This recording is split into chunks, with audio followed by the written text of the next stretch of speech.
I remember that I was a teenager when I wrote my first, put it as a script. I had no idea what it was. It was a name and dialogue then.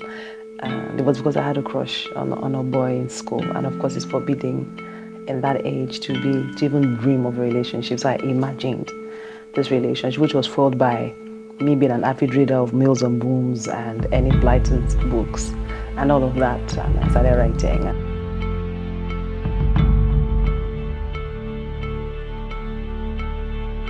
Did study philosophy in University of Ife, and when I came out, when I finished school, I got a job as an on-air personality, very unplanned. I had gone with my friend to a radio station, and I was speaking to the GM, and he says, you speak well. Would you like to consider a job on radio?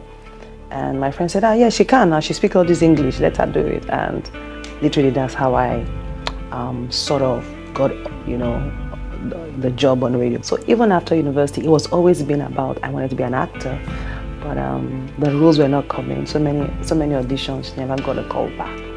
So, but I was still pursuing a career because I had to fend. So right after radio, a couple of years on radio, I moved on to television as a broadcaster and then a newscaster. And then I went to Inside Communications to become a copywriter. And I was there for about 4 years. I went back to radio. And I think on my second journey back to radio, I understood the kind of filmmaker I wanted to be, because I then ran a show called Whispers, which was an experience sharing platform. And it was from there my husband had said, you know what, why don't you go and study this film that you like, since this acting is not really happening.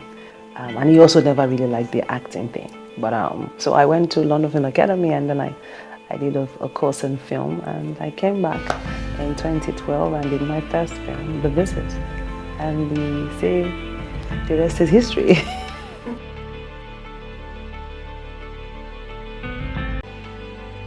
If I would say the sacrifice, I gave up that dream of being in front of the camera and sort of just anchored behind the camera. But I think that now, looking at it now, years after, I'm in a position where I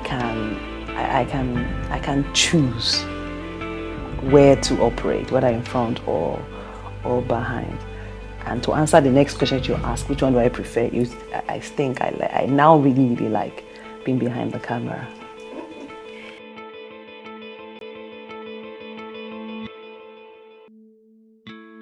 I think that it's very important to mention that, getting into this industry, you need somebody to open the door for you. And I would always credit the late Chris Jayobo, the CEO of Cougar Studios. He opened the door for me, and he saw me and looked at this girl that had this dream and full of stories, and he opened the door.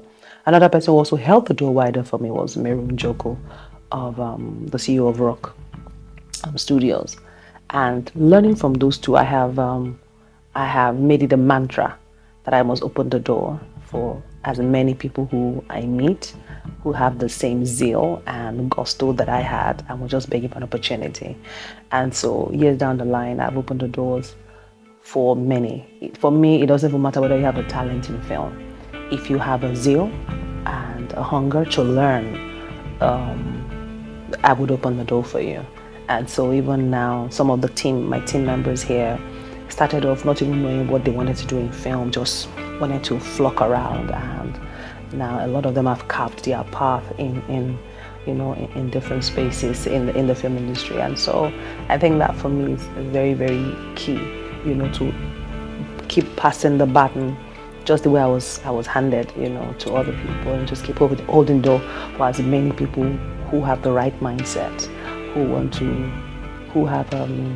to make a name, not a scandalous one, who want to make a really good name in the industry. I will keep opening the door for as many.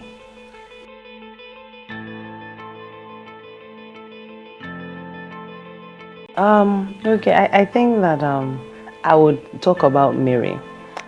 So after I did my film, The Visit, I realized that, how we're trained abroad and how it operates here were two different things. So I went to work with Mary that was then the founding early stages of Rock Studios.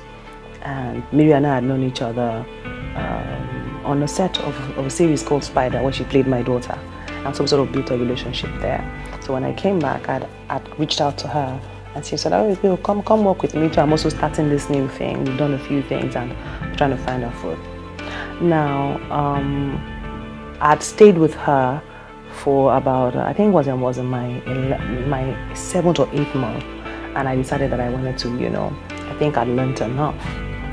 And I wanted to go be by myself. And so I had put in my resignation. I had told her, and I think I gave about 6 weeks notice or so, thereabout.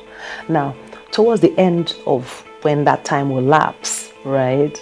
I didn't even know what I was going to do then. I just thought, I'm going to go back to Koga and sort of impute my learning. But towards the time we started a project called Husbands of Lagos. And that was like maybe a week to December. My tenure was going to lapse in December 31st, and maybe like a week to we started this project. And I knew that I was not going to be there in January, but I also knew that a lot was hinging on me being the production executive for her. So I promised her that I was going to come back in January to come and complete the job.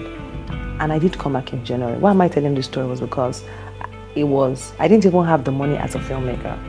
But by coming back and still be making myself even available a few times when the company needed my expertise, that when I was ready to venture off a shorter speed project, and I told her this story of Picture Perfect, and she was like, okay, we'll fund it.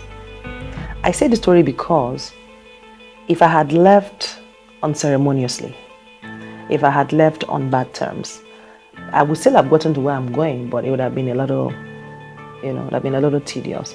But because it was amicable, and I was also very considerate. I was an ongoing project. I needed to come back and finish the project so that I didn't leave them I didn't destabilize the work. That sort of birthed my journey with Iroko.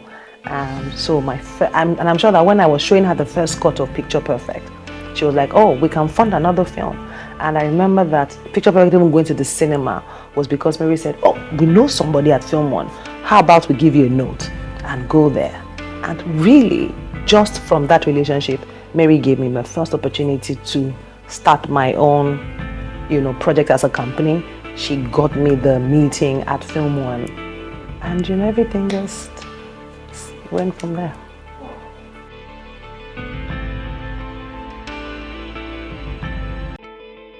I remember when I did the visit, I was very green, right? And you know how it is, crew members, even my director then, they sort of pushed me around and made me feel really, really small. I remember that I cried so much for days on that project. It was almost like everything I was doing it wrong. And that was my first film. I'd never done it before, So there was a lot of errors, and instead of me being handheld, I was being chastised. And that was one of the reasons why I went to work, with Mary Njoku, to sort of get an understanding of what filmmaking was about.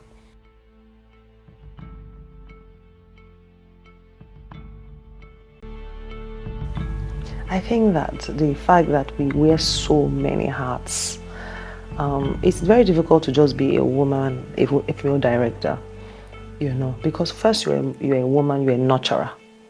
So the nurturing side of you will come to fore with your crew members, with your cast. I remember we were shooting something called Music, Friendship and Conflict, and I think it was introducing the Kujus, if I'm correct. And I remember that Bisola had this headache from hell, and I was with her, and I was a director, and I was also a co-producer, and her head was on my laps, and I was, trying to pet her. We had to stop shooting. She was crying, and she was like, Auntie B, please don't let me sleep. Don't let me sleep. This was just in the week of Chad Bosman had just died. And she really loved Chad Bosman, so she was in the morning state, and so she now had this humongous headache, and so she was so scared. And I remember that she had to lay on my chest for hours. I had to sit down there till she woke up, just because. So again, as a director, as for a woman, you are a nurturer. Just because as a woman, sometimes our journeys are different, right? For some it's harder, and there is no need for you to carry on that trauma. I think that you can deliberately make the journey of the next woman easier and learn from your own trauma rather than saying that because we say suffer, you say go suffer. I think that it's important that we do that, and it's important that we support each other as women. We must not see ourselves as competitors, but as allies. And because I think that the men already see us, some of the men in the industry see us as allies. Because remember there was a time when our industry was ruled by men, and they have shifted for us, and they've seen that sometimes the best film, you need to collaborate with a woman. I think what it does not mean to me is that what you give now you would gain now. I think that give to gain is you give of yourself, of your yourself, of your giftings, and the gain may not necessarily come to you, but the gain is for the future, for the children that you have, for the women that are coming behind you, and for the gain is in a better tomorrow that profits and that benefits all women, where women are able to have a voice without struggle. I think that for me is what it means. It's not necessarily give to gain ASAP.